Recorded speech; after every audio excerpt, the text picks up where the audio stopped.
Good morning! Kumakain ka rin ba ng chicken feet? Kaya tara, ganitong luto naman ang gawin natin. Bumili lang ako ng ilang piraso ng chicken feet. Kaya ayan, linisan muna natin itong mabuti para maalis ang amoy at ang lansa. 2 beses ko itong nililinisan sa asin para siguradong malinis.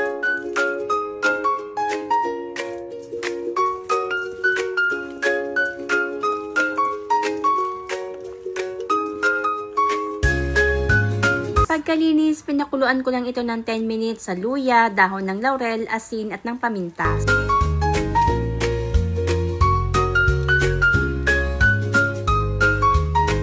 Sa kawali, magpainit lang tayo ng mantika at kapag mainit na, mag-isa na tayo ng bawang.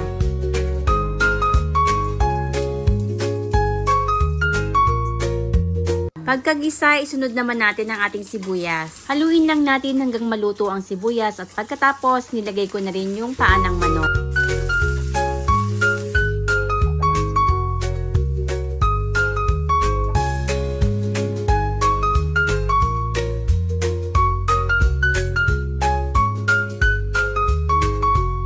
Naglagay na rin ako dito ng asin at saka ng paminta. Halo-halo lang ulit at after 1 minute, inilagay ko naman yung tomato paste. Kung wala kayong tomato paste, pwede na rin yung tomato sauce. Gisahin ko lang ito ng 2 to 3 minutes.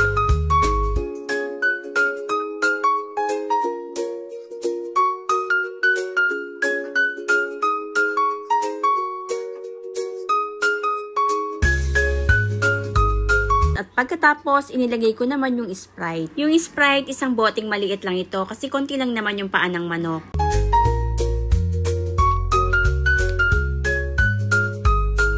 Naglagay rin ako dito ng dahon ng laurel at saka ng liver spread. So ayan, haluin lang natin hanggang sa mawala na yung buong liver spread.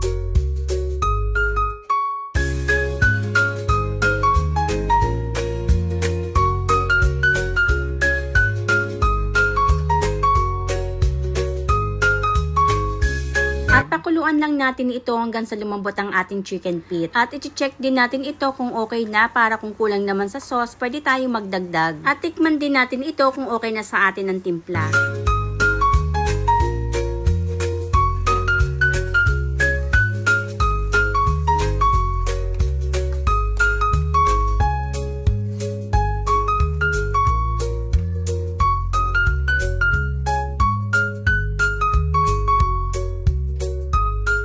At syempre, masarap ito kung may konting anghang, pero kung gusto niyo na mas maanghang, dagdagan nyo na lang ng sili.